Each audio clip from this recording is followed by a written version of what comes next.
At the end of the 19th century, British theatre was dominated by Victorian melodrama and moralising society plays. There were few serious contemporary dramas, and outside central London, no theatres which presented new plays. This was transformed by a generation of Irish dramatists, led by three superb self-publicists who spent most of their adult lives in fancy dress. The poet William Butler Yeats, flamboyantly attired as Magus cum actor laddie, was also the founder of an authentic Irish theatre which he dreamt up and protected with tiger-like ferocity. George Bernard Shaw, in patent Jaeger woolwear, created the engine of 20th century drama. He opened the door to the world of society and politics. Oscar Fingal O'Flaherty Wills Wilde, first in aesthetic breeches and ruffles, and then in clothes so conventional as to be a parody, created the theatre of the self, art for art's sake, sexual self-expression, the veiled confessional. They were all posing. Perhaps remembering what Napoleon said, if you want to be a leader of men, you have to cultivate a singular appearance. Good evening, everybody. You're very welcome to the Dublin Literary Probe. Ireland last century produced 4 Nobel Prize winners for literature, a spot prize for a bottle of whiskey, okay? Can anybody name one Irish writer who's won a Nobel Prize? George Bernard Shaw, give the man a prize. Yeah. The three men were born in Dublin and were close in age. None of them were Catholics. They were from the ascendancy, descendants of Protestant English settlers. What made them so important in the century was that each of them had the guts to pursue a political instinct. All of them, of course, left Dublin at an early age. And where does Mr. James or Thomas Carr do you find this ordinary handbag? In the cloakroom at Victoria Station. The cloakroom of Victoria Station? Yes, the Brighton line. Even today, people regard Wilde as an English writer, but he was really a Dublin man who put on an English accent. I'm bewildered by what you have just told me.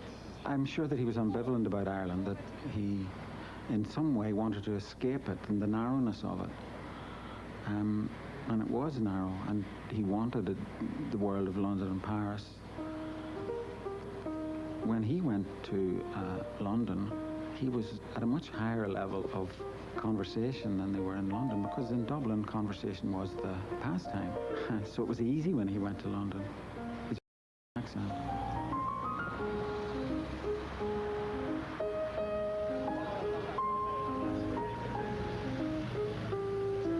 Cake or bread and butter? Bread and butter, please. Thank you. Cake is rarely seen in the best houses nowadays. He out-Englished the English, didn't he? I know he got absolutely rid of any trace of an Irish accent from some old theatrical ham who used to come down to Oxford, I think, and taught him elocution and stuff, you know? Do you smoke? Well, yes, I must admit I smoke. I'm glad to hear it. A man should have an occupation of some kind.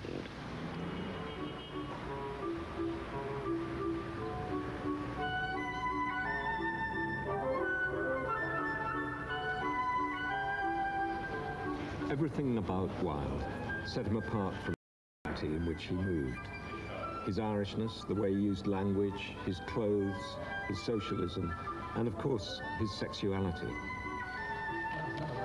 In coming to terms with England, Wilde turned it into a place of his own imagination, a place where social class was a pantomime beanstalk, and the aristocracy was a crowd of richly dressed theatrical extras.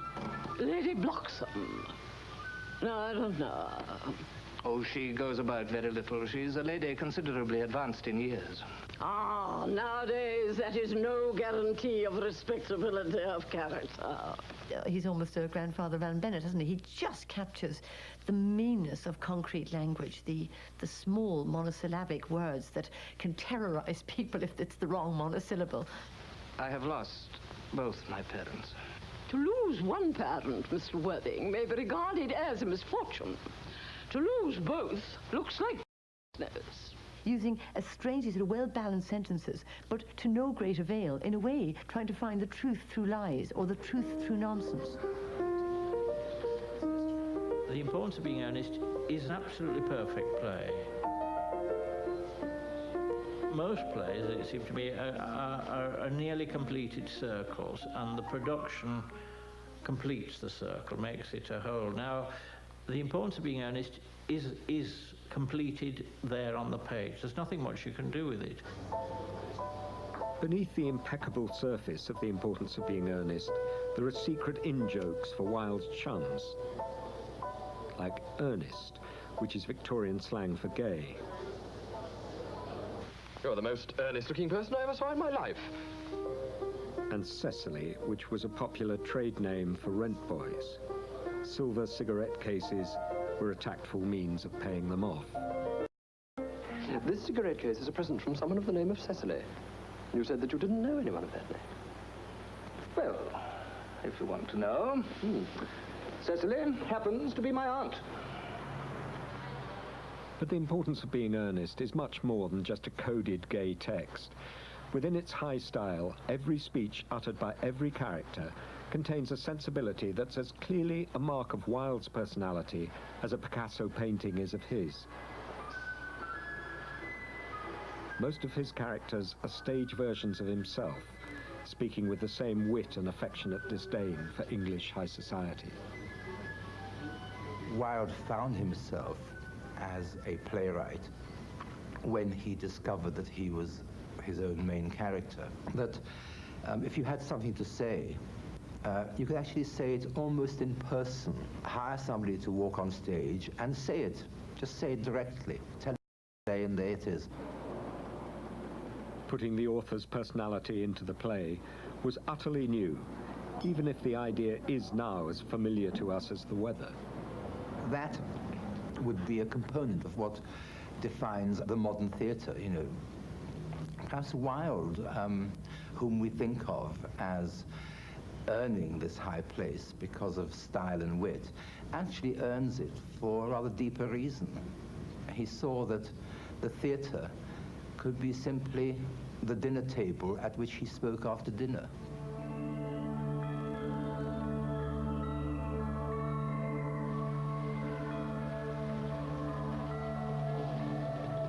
I will arise and go now, and go to dinners free, and a small cabin build there of clay and wattles made. 19 rows will I hire, a hive for the honey bee, and live alone in the bee-lounge glade. Yeats had known Wilde in London and learned from him something that he would never forget, that England was never going to become real to him. The only real thing would be home.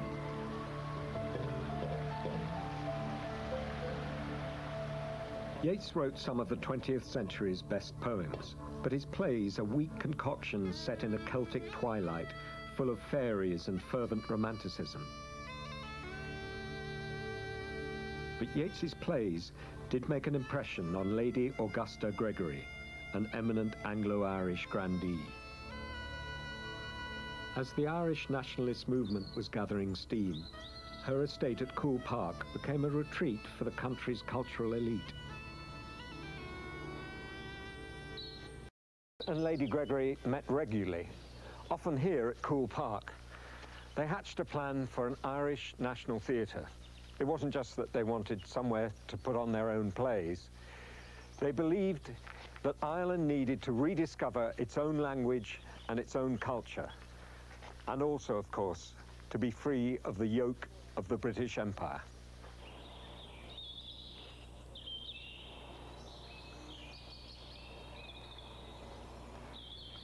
I suppose they wanted the theatre to be an instrument of Irish nationalism in a way, an expression of an independent Ireland. I'm not sure how comfortable they were with the armed struggle and the actual insurrection, but they did pave the way for that by having this intense debate about what Ireland was and how she could develop separately. Yeats and Lady Gregory founded the Abbey, still the most important theatre in Irish history. The theatre aspired to be a theatre for the real Ireland, but its supporters had different notions of what the real Irish theatre ought to be.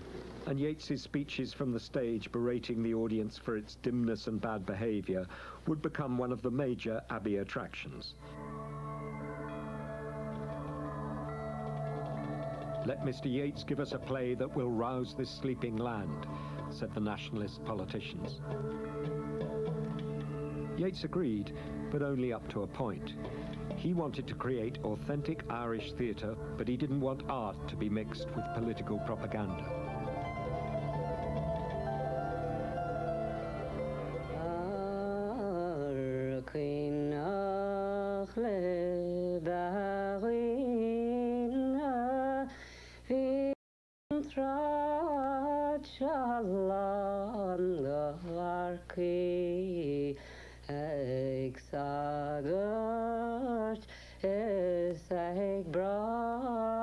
When Yeats was a young man in Paris in 1896, he met another younger Irishman, John Millington Synge.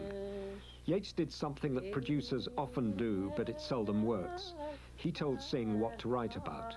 "Give up Paris," he said. "Go to the Aran Islands." Synge did what he was told. I sense it wasn't quite just a love affair at first sight, you know? I think he was quite shocked and stunned by this little enclave of people who were just totally independent of the rest of Ireland and indeed the rest of Europe, you know? And then eventually he came away again and went back to France and did various things and gradually went back and the magic of the place kind of hit him. Synge came here to Inishmaan 100 years ago, to an island off the coast of Connemara.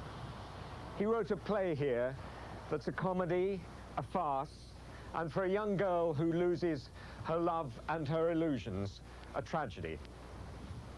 The play has the poetry and harsh romance of a place that sits on the edge of the world. It's utterly Irish, and yet it's a satire on Ireland. It has the air of a folk myth, and yet it seems completely modern. It's one of the great plays of the 20th century, and it's called The Playboy of the Western World. You did nothing at all. That's an unkindly thing to be saying to a poor orphan traveller. Has a prison behind him and hanging before and hell's gaping below. You're only saying it. A soft lad like you wouldn't slit the windpipe of a screeching sow. You're not speaking the truth. Not speaking the truth, is it? Would you have me knock the head of you with the butt of the broom? Don't strike me, I'll kill me poor father. Tuesday was a week for doing the like of that.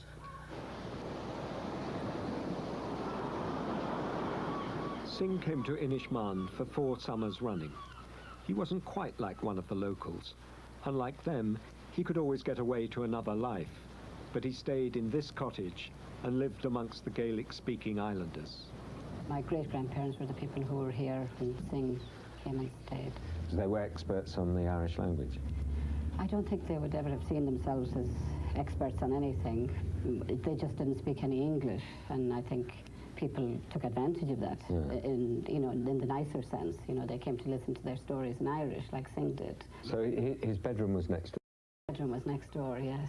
And that's where he wrote? And listened to what was going on in here, because they used to bring, when there were people sitting around the hearth here and telling stories, as they used to do, they used to lie around the hearth, the men in particular, while the women were probably working, spinning or making bread.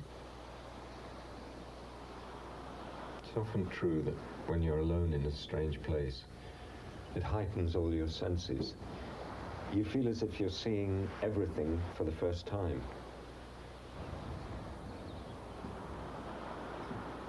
Being isolated here in this community made Synge more conscious of what he had in common with his neighbours and what the differences were. This was a peasant community untouched by the modern world. And he watched the way that they did things. He watched the way that they worked and what they wore Listened to the Irish that they spoke among themselves, and he learnt from them in this house. And he also listened to the English that they spoke. That English they spoke for his benefit. It was inventive and it was vivid. It was a sort of ghetto language, a weapon of wit against the English. Synge, who was clearly looking for a sort of subject to write about, went and did observe this strange translation of a Gaelic into English and made a sort of heightened, self-conscious poetry out of it. But in fact, there was a sort of truth in it as well, that people were speaking in a language that was self-referential because they had so little stimulus. They couldn't use it to negotiate because there was nothing to negotiate. So they had to use it for the imagination.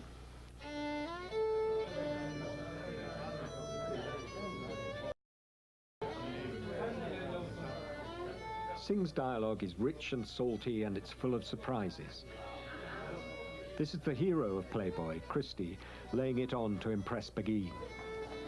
It's well you know it's a lonesome thing to be passing small towns with the lights shining sideways when the night is down, or going in strange places with a dog noising before you and a dog noising behind, or drawn to the cities where you'd hear a voice kissing and talking deep love in every shadow of the ditch, and you passing on with an empty, hungry stomach failing from your heart. I always connect him to Beckett in a way, because Beckett, when I had the good fortune to work with him, said that the one of all that crowd that he admired was Synge. And they're very similar in ways. They come from very narrow Protestant backgrounds in the South County Dublin, and yet they're crazy artists. They kind of got this incredibly original view of life, and it's rather bitter and tough. It's a very tough view. Synge drew a picture of Irish people who were unheroic and all too human, rather than the mythic stereotypes that the Republican movement wanted.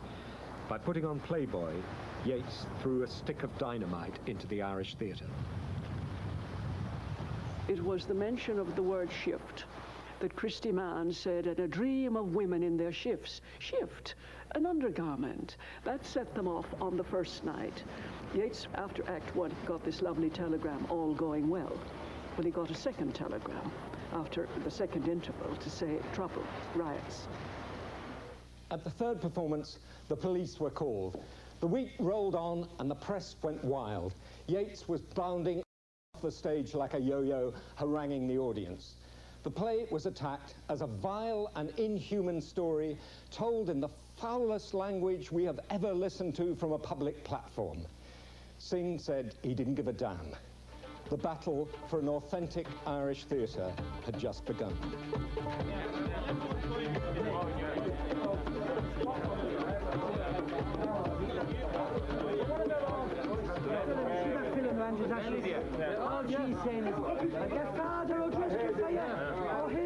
Yeats believed that the soul of Ireland had its home in the countryside. His next discovery was a playwright who showed Ireland's soul in the raucous, gossipy tenements, pawn shops, pubs and picture houses of Dublin. The playwright was Sean O'Casey. Anyone else staying on the table on your phone?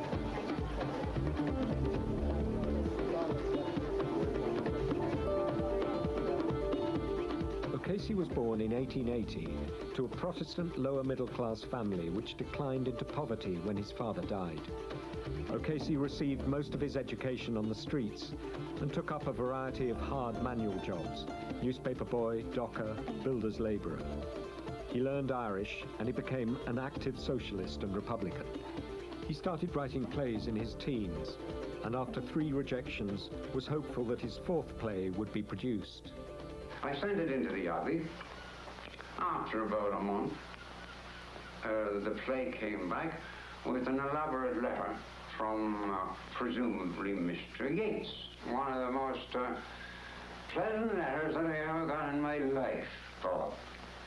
We will be very pleased to produce your play in a month's time, and shall be very grateful if you would come down rehearsals, and on Wednesday night come down to the theatre to be introduced to Lady Gregory. O'Casey was the first playwright to write for the theatre in English about working-class city life. Take your hour there, take your hour. If you're in such a hurry, skip off then, because nobody wants you here. If they did, you wouldn't be found, because you're the same as you were under the British government, never where you're wanted. As far as I can see, the polis as polis in this city is null and void.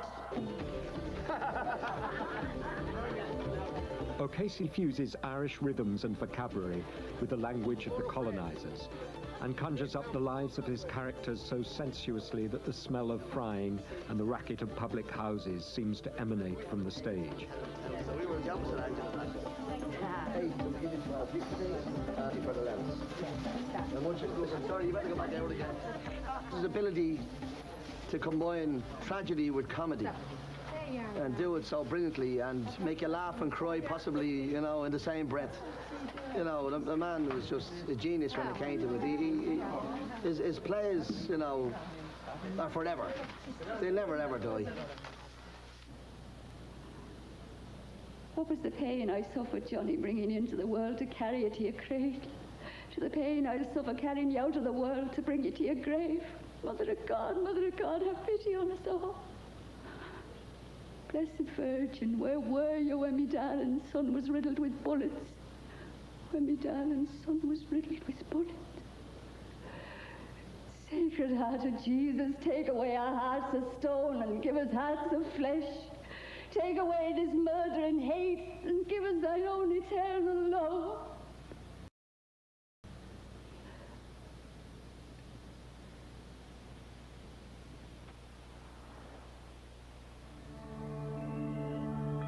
O'Casey's best plays are set against the great political cataclysms which led to the birth of the Irish Free State in 1923. They take an unflinching and mocking view of what he called the romantic cult of nationalism. His third play, The Plough and the Stars, was set against the Easter Uprising of 1916, when the British Army brutally suppressed an attempt to declare an Irish Free State. I must go, Laura. I must. I'm sorry we met at all, but couldn't be helped. All other ways were blocked by the British. Let me go, darling. Do you want me to be untrue to me comrade? No, Jack. No, I want you to be true to me. I'm your dearest comrade. I'm your only comrade. They only want the comfort of having you in the same danger as themselves. The Plough and the Stars gave an unheroic, sometimes comic, and always skeptical account of the Easter Rising, viewed through the ebb and flow of working-class life. It showed people treating it as an opportunity to go looting, and even made the preposterous suggestion that there were prostitutes in Dublin. You know, O'Casey was holding the mirror up, and it wasn't a very pretty image, you know. It was a very tragic, comedic image of people who had died for their country and were still fighting for it, and it was a you know. But O'Casey also was asking the audiences to accept a lot, and it was very, very hard for an Irish nation having gone through this war of independence with British troops, and then gone through this unbelievable civil war, and having lost these extraordinary leaders, Michael Collins especially. And several years after that, for O'Casey to present these theses on not just Dubliners but on the Irish was asking a hell of a lot.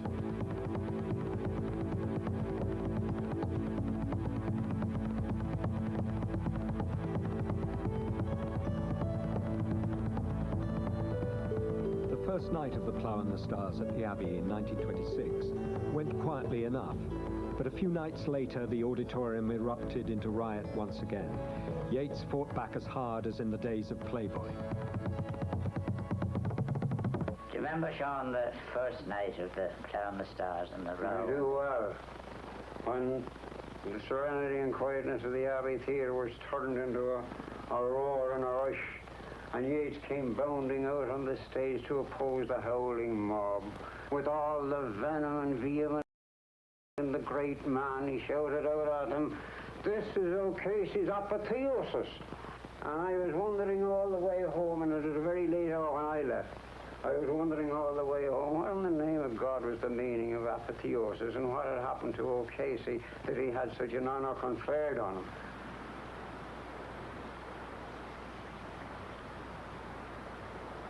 Yeats never intended anything so modern, working class or politically motivated as O'Casey's plays. Yet without Yeats, the plays would never have happened. The poet and mystic showed that a theatre in Ireland didn't need to be insulated from life.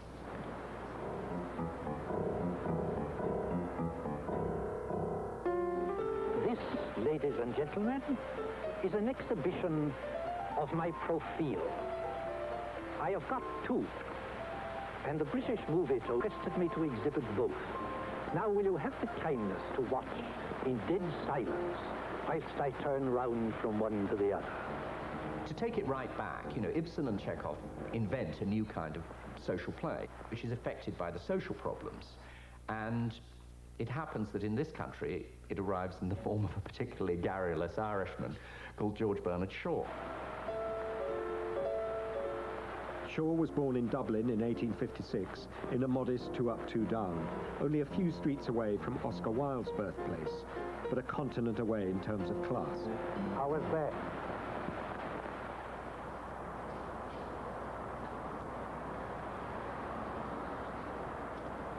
Shaw had joined the Fabian Society, a small, select socialist group. Writing plays was an odd thing for a socialist intellectual to do, but the content of his plays, inspired by the example of Ibsen, was new. With all the big issues of the day, class, exploitation, poverty, and the place of women in society. He was very against the popularity of Shakespeare because he felt it was popular for the wrong reason. He felt that the language of Shakespeare was being elevated for its poetical and for its philosophical content rather than as the voice of people speaking. So his aim was to write plays that were people speaking on behalf of political matters and social matters. It was very near his peculiarity of wanting to stand on Hyde Park Corner and speak as he did often on a Sunday. Have you all come to see me, ladies and gentlemen? You know, I'm very glad you've come, because I like people to see me. George Bernard Shaw is a colossus who towers over 20th century British theatre.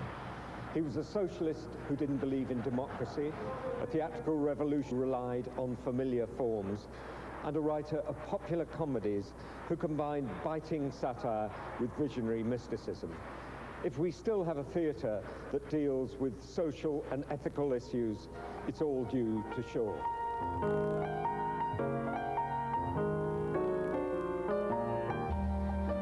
Mrs. Warren's Profession is one of Shaw's earliest and best plays.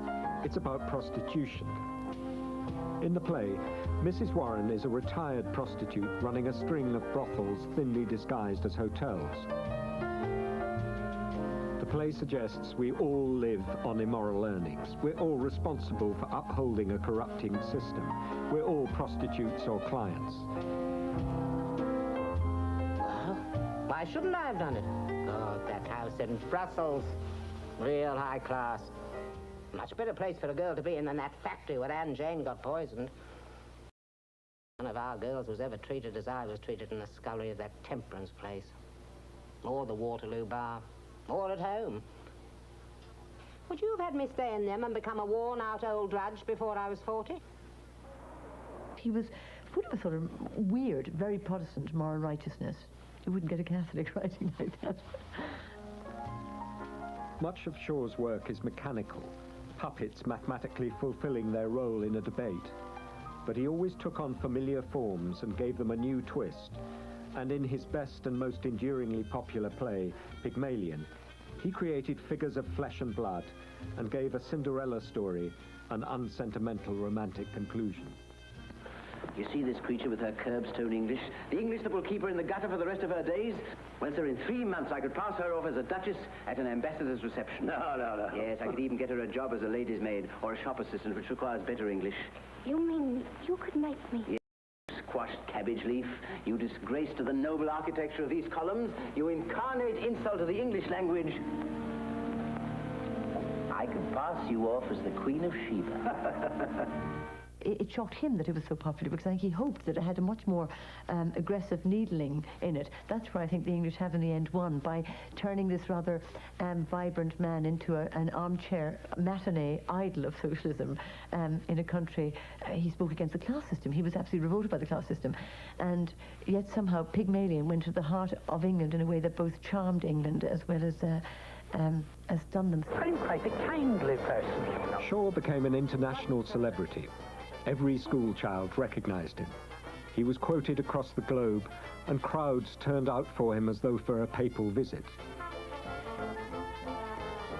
"I have not achieved a success," he said disingenuously, "but I have provoked an uproar, and the sense was so agreeable that I resolved to try again." And he did, again and again. Hello, all you dear boobs who have been saying for a month past that I have gone dotty about Russia. There being a general election on, what is happening is that you are all being fooled. In 1900, Shaw saw in one of his plays a young actor called Harley Granville Barker.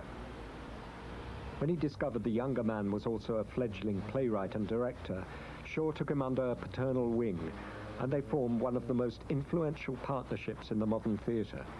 Barker remains one of my heroes. Barker had become an actor when he was a teenager, and a playwright and director when he was not much older.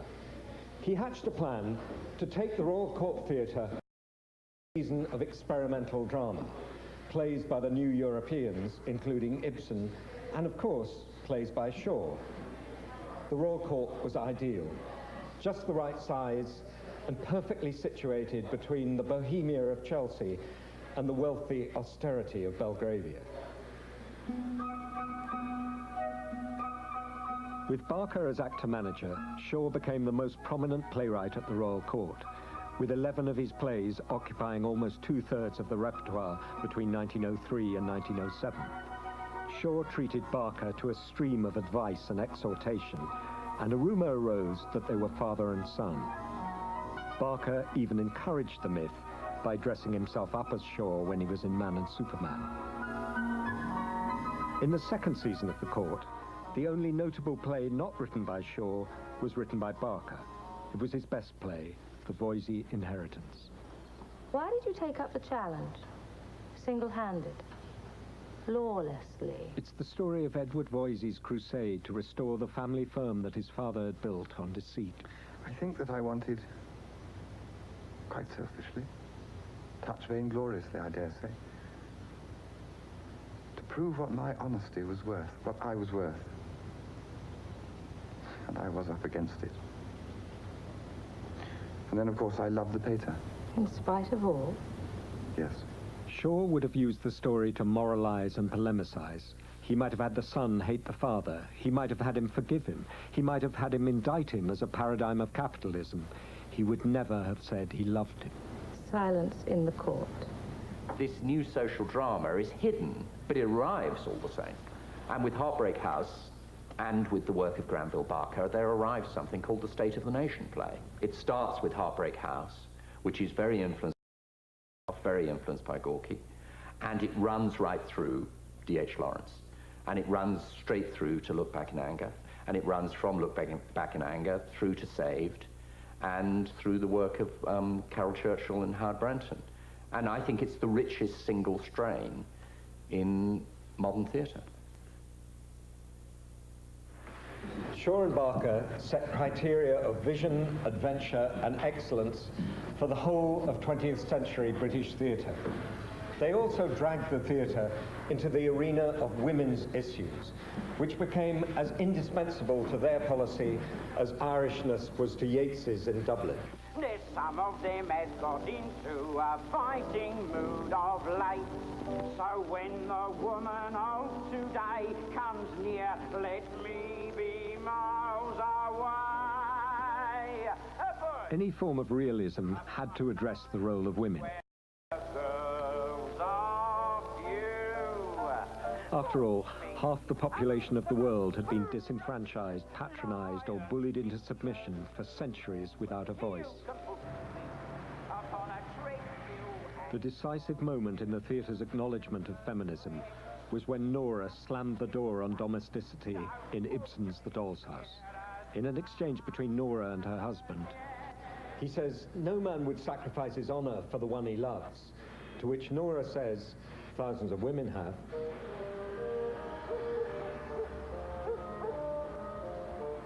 What's this with you and Willie? I'm going to marry him. Pass the tea, Alice. You're going to marry Will Moss? You must have taken leave of your senses. Is there supposed to be some disgrace in him? You ask Father if there's disgrace. Now look here, Maggie. Things are bad enough without you spoiling our chances.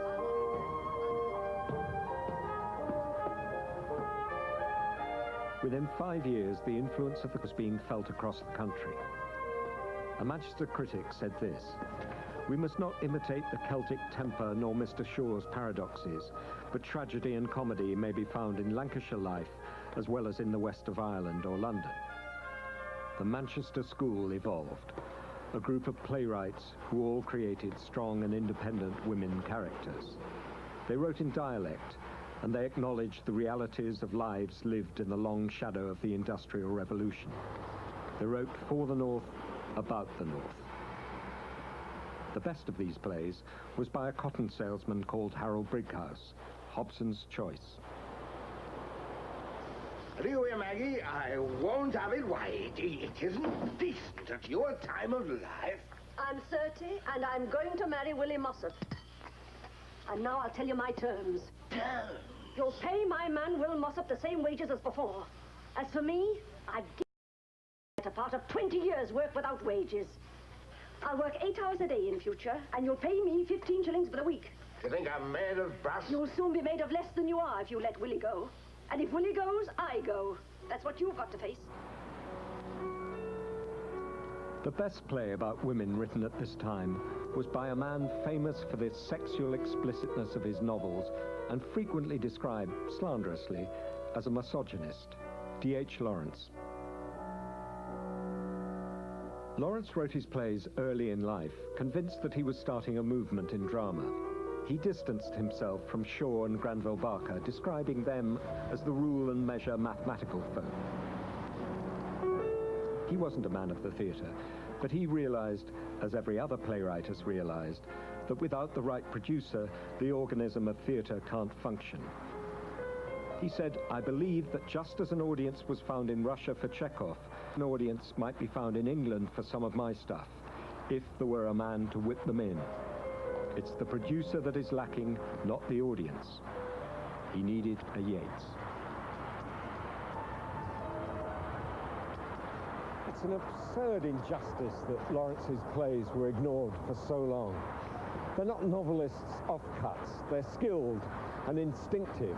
They have a grandness of emotion about them, and every nuance of feeling is expressed in the Nottinghamshire dialect, which is strong and supple and unimpeachably real. Twice to my knowledge he asked thee, and what can a man do more? Yes, what? A gramophone in breeches could do as much. Oh, indeed. What ailed him was he were in collier's breeches instead of a stool-ass jacks. No. What ailed him was that you kept him like a kid hanging on to you. And the bit off the own nose when to said him nay. For I'd to married him at 23, there'd have been none of this trouble. And why didn't I? Why didn't I? Because he came in his half-hearted, oh, well, if you like, fashion, and I despised him. Yes, I did. What is the difference between O'Casey's treatment of the working class and Lawrence's treatment of the working class? I think, having done one O'Casey play and knowing them, I think that O'Casey, like most of the Irish writers, has a slightly satirical line. Lawrence is not an ironist in that sense. He's not writing the plays to be satirical. They're the Hamlets of their own lives. He's not particularly objective, except artistically, about how he's constructed them and how he's written them. And of course, had he been Irish, he'd have been safe. Because, you mean the... Because Lady Gregory would have put it on, because she was a brilliant manager, and Yeats would have put them on. They would have been about the Irish at a time when the Irish had to be listened to. But the English working class didn't have to be listened to. Trust yourself to me. Let me have you for my own now.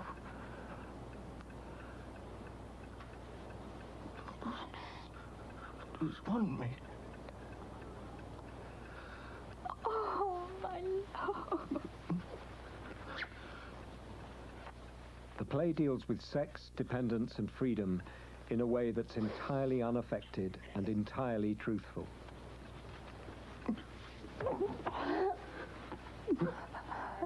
Lawrence confessed that he owed an allegiance to only one playwright. The writer was Synge. Lawrence's notoriety in The Lord Chamberlain prevented his plays from being performed until 1968. By a sweet irony, they were put on at the Royal Court.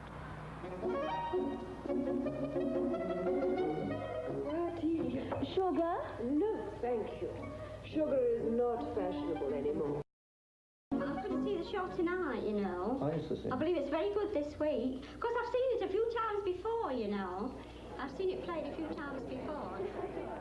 If the work of women playwrights was set in motion by the Royal Court of Barker and Shaw, so also was the regional repertory movement.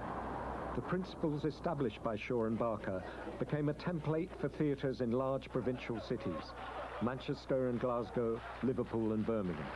Next week we are presenting for you that most famous of all Lancashire comedies, Hobson's Choice by Harold Brighouse. The regional theatres wanted to present the plays that had been nurtured by the court and had the same desire to deal with real issues in a serious fashion. But they also wanted to shrug off the dominance of London. This was the birth of Rep Theatre. I used to be director here, Nottingham Playhouse, during the 70s. It never quite lived down to the cheerful caricature of Rep Theatre. We never did any Agatha Christie plays, there were no wobbly sets, and there were no scripts sellotaped to the furniture. We did new plays with a permanent company in a changing repertoire. It was a direct legacy of Granville Barker's Royal Court. The partnership of George Bernard Shaw and Harley Granville Barker inspired a generation of new writers and the growth of the repertory movement. But their ambition didn't stop there.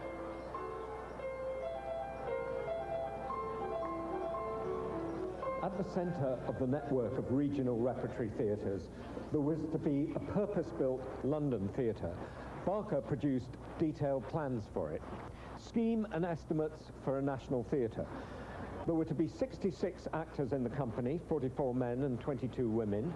There were to be 34 plays in the repertoire at any one time, and tickets were to be available from £3 a piece in today's money.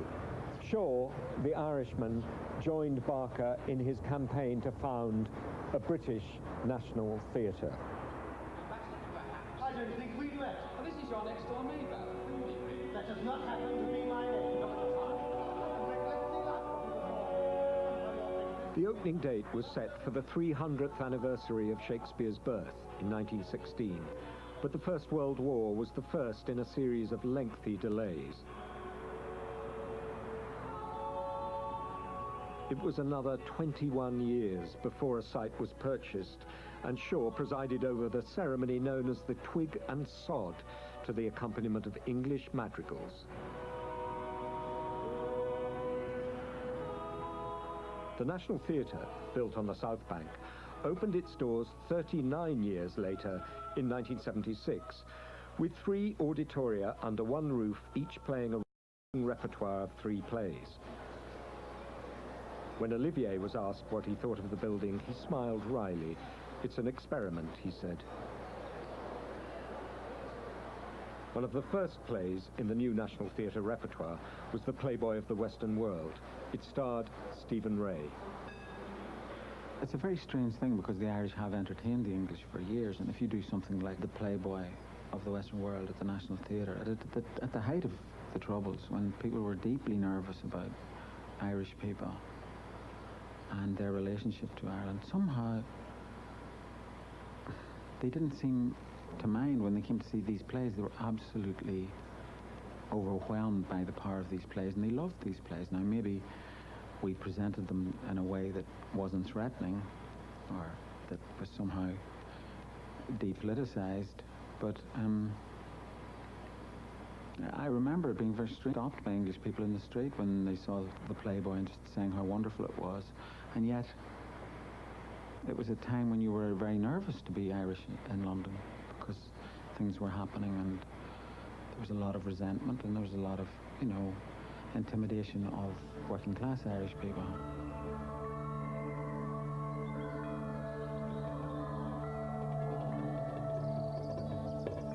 Synge's plays had introduced reality to the Irish theatre in the way people spoke. Of course, people never spoke exactly like the characters in his plays, even if he did transcribe the speech he heard in the west of Ireland.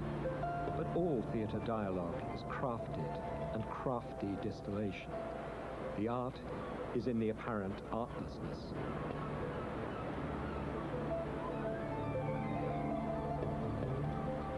Synge's plays and occasions that followed brought to the English language theatre a new and a belief that theatre could be about contemporary events and the reality of people's lives. Hardship, poverty, politics, sex and revolution. Of our three Irish heroes, Yeats became a statesman, Shaw became a national treasure, and Wilde, sadly, a national disgrace. The theatre is always in a terrible state of chassis, as Captain Boyle says about the state of the world at the end of Juno and the Paycock. But what the Irish brought to the British theatre at the early part of the century was an injection of life and a sense of purpose. 25 years later, the same influence came out there from America.